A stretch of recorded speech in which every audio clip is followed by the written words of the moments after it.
Ouça agora a palavra do pastor. Uma mensagem que pode mudar a sua vida.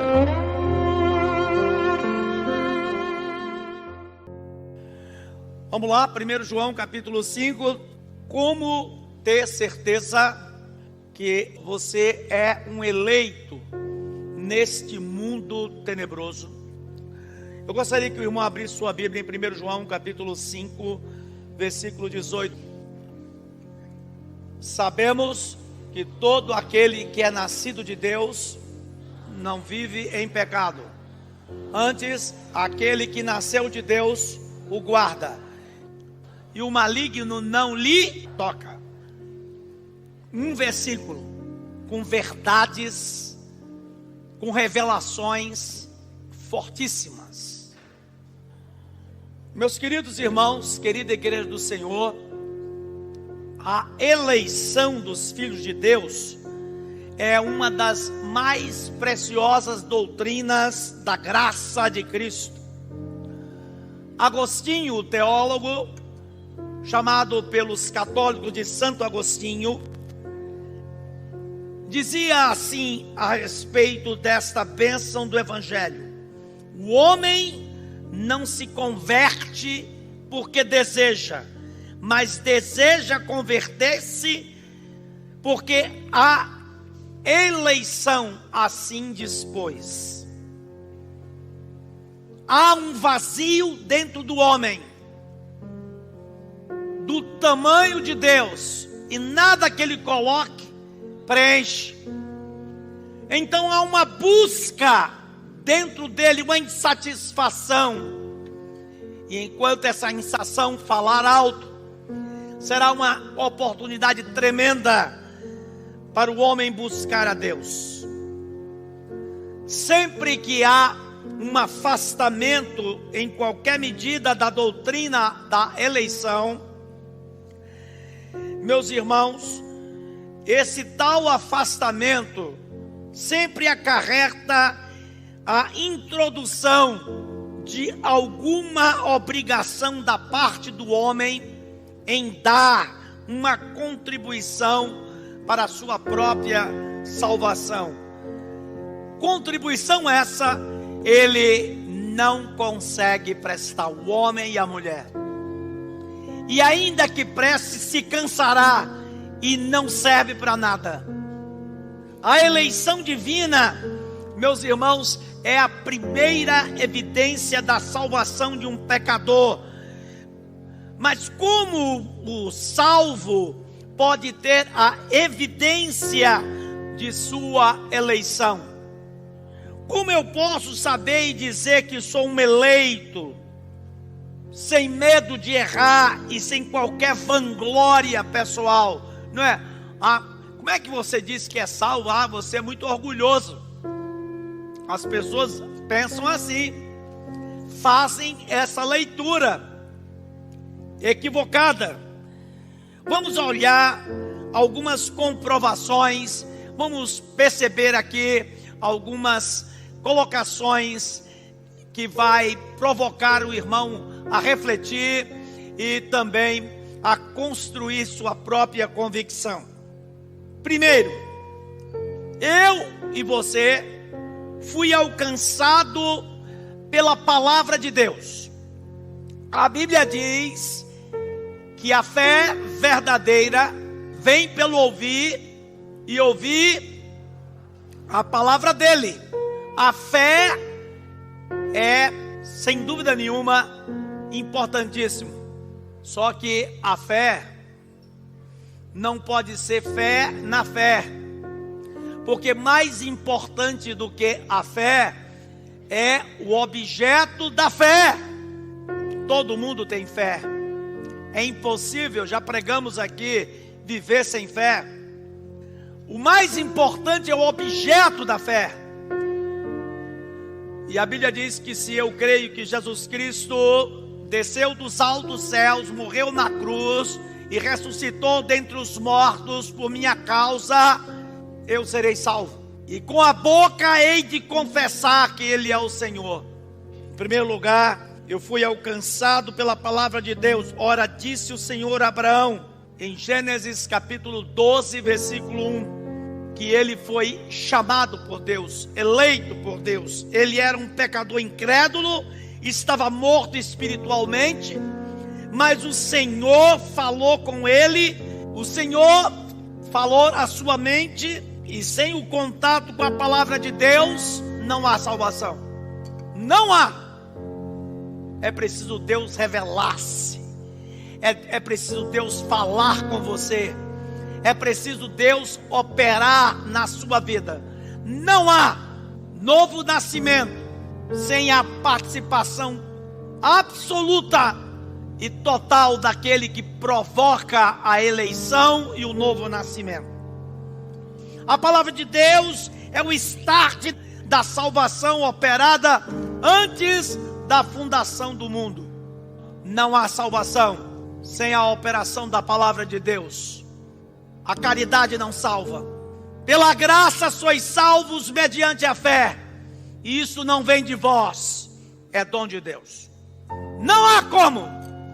Eu vou praticar muita generosidade e etc. Isso é anular a cruz. Isso significa eu poderia, ou eu posso, ou eu poderia ser salvo sem que ele morresse na cruz. Segundo, quando a palavra de Deus me tocou, e quando a palavra de Deus toca, age, nós somos vivificados por ela. O que me consola na minha angústia é isto, que a tua palavra me vivifica. Você e eu estávamos mortos espiritualmente. Estávamos mortos, segundo o apóstolo Paulo, escrevendo a Éfeso, em nossos delitos e pecados. Mas ganhei a vida eterna pela semente incorruptível da palavra de Deus. A palavra de Deus liberta. É usada pelo Espírito Santo para me convencer de pecado. Não importa qual seja esse pecado. Não faça mesurações sobre pecado. É uma tentação pensar que pecado é o estrupo, é o roubo, o assassinato, o adultério. Esses são pecados grosseiros, grotescos, que seria terrível. Mas pecado também é orgulho, soberba, jactância, ódio, conservar um ódio. Não perdoar é pecado. Não buscar o perdão é pecado. Não se convencer de pecado é pecado. E a Bíblia diz, se alguém diz que não peca, chama Deus o que? De mentiroso. Isso é gravíssimo. Pecado não são apenas aquela lista que nós muitas vezes imaginamos, até se apresenta em nossa mente. Esses também são pecados. E outros que eu poderia citar aqui. Terceiro, o incrédulo será abordado pelo Espírito Santo ao convencer o mundo do pecado, da justiça e do juízo. E diz o texto, do pecado, porque não crê em mim. Eu sei que sou eleito. Eu sei que sou eleito porque creio somente em Cristo, tão somente em Cristo, e apenas em Cristo, e nada além de Cristo. Sua salvação tem que ser apenas confiado no mérito dele, no poder dele, na vitória dele. É ele que garante que eu sou eleito. E a Bíblia diz, as minhas ovelhas, aqueles que são meus, eles me obedecem, eles me seguem, e o diabo não pode tocar neles. Para isso o Filho de Deus se manifestou, para destruir todas as obras do diabo. Você é dele, e o diabo não lhe toca. Você é dele, você pertence a ele. Terceiro, o incrédulo será abordado pelo Espírito Santo. Concluindo, quero dizer aos irmãos, o que está escrito nesse texto de João capítulo 3. Jesus respondendo ao doutor Nicodemos: você conhece, você é professor de religião, mestre em religião, em farisaísmo, em judaísmo, e não sabe? Se você não nascer de novo, não pode entrar o quê? E os que são nascidos de Deus, vamos lotar o texto novamente? Vamos lá agora, o texto que nasceu essa mensagem, é o texto base dessa mensagem, em 1 João capítulo 5, versículo 18. Sabemos que todo aquele que é nascido de Deus não vive em pecado. Na prática do pecado, ele é convencido, ele pode até pecar, mas ele sabe que está pecando, é convencido de pecado. Não significa que não peca, isso é mentira também, porque crente peca, mas se pecar tem o advogado. Não vive vencido, não vive escravo. Levanta-se, aquele que nasceu de Deus guarda, e o maligno não lhe toca. Mantenha isso na sua mente sempre. Quarto, uma vez vivificado pela palavra e convencido do pecado pelo Espírito Santo, porque a fé vem pelo ouvir, e ouvir a palavra de Deus, conforme Romanos 10, 17, então começa a operar na minha vida o milagre da graça, o chamado milagre da transformação. Porque Deus aceita você como está, mas não para continuar como está.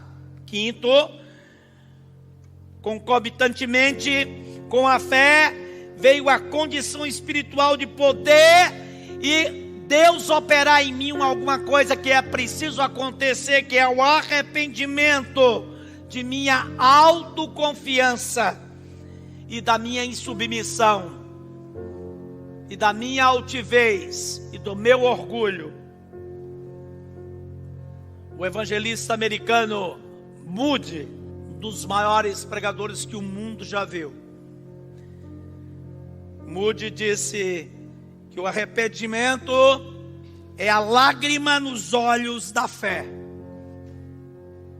Aquele homem de Deus foi usado para provocar um dos maiores avivamentos que a América viu. E aquela igreja viu o poder de Deus através da vida de Moody. E essa frase dele é extraordinária. O arrependimento é a lágrima nos olhos da fé. O apóstolo Paulo diz: é preciso haver frutos do arrependimento. É mudança de mente em virtude da vida de incredulidade e rebeldia. É nojo do que éramos na prática do pecado. Eu vou fazer uma pergunta aqui aos irmãos. Qual é a contribuição que o feto pode dar para a sua gestação? Raciocine. Qual a contribuição que o feto pode dar à mãe para a sua gestação? Qual será a contribuição que Lázaro deu para a sua ressuscitação? Resposta para o irmão e para todos: nenhuma. Quem deu a vida ao feto foi aquele que gerou o feto. Feto não dá vida, recebe vida. Qual a contribuição que Lázaro deu morto para a sua ressuscitação? Nenhuma. Qual é a contribuição que o pecador morto em pecados dá para a sua eleição ou para a sua regeneração? Nenhuma. A Bíblia diz que é Deus que opera tanto o querer como efetuar. Aleluia. Você é nascido de Deus porque Deus o gerou. Deus lhe deu vida. Deus lhe vivificou. E você nasceu. O novo nascimento é a operação total, tão somente da ação do poder de Deus, da ação do Espírito Santo. Só. Apenas dele. Daquele que disse: Lázaro, saia para fora. E você, em total apodrecimento, cheirando mal, vem para fora, pelo poder da palavra de quem disse: Lázaro, saia. Por último, vejo-me tendo amor por Deus. Sei que não o amaria se ele não tivesse me amado primeiro. A Bíblia é clara ao afirmar: nós o amamos porque ele nos amou primeiro. 1 João 4,19. O ser humano que ama a Deus é consequência do amor dele, da misericórdia dele. Porque o Espírito Santo fez algo em mim que não faz noutros rebeldes. Quando você vê alguém rebelde, inflado, um ego altíssimo, estabelecendo condições, essa pessoa está em estado de coma, morto. A Bíblia diz que não há espírito de rebeldia daqueles que são dele. Ele está operando em mim, tanto querer como realizar, segundo a sua boa vontade. Filipenses capítulo 2, versículo 13. É assim que eu tenho absoluta certeza. Não há nenhum mérito em mim. O mérito é dele. Todo dele. É assim que eu tenho certeza que sou eleito de Deus. Pertenço a ele. Selado pelo Espírito Santo, e o irmão também. Você é propriedade do Senhor. Membro da família de Deus. E o maligno não pode lhe tocar. Amém. O amor de Deus, o nosso Pai, que a graça transformadora de Cristo e as consolações do Espírito Santo seja aqui derramada sobre cada servo e serva do Senhor, e de igual modo com todo Israel de Deus por toda a face da terra, desde agora e para todo sempre. E o povo de Deus disse o quê? Amém.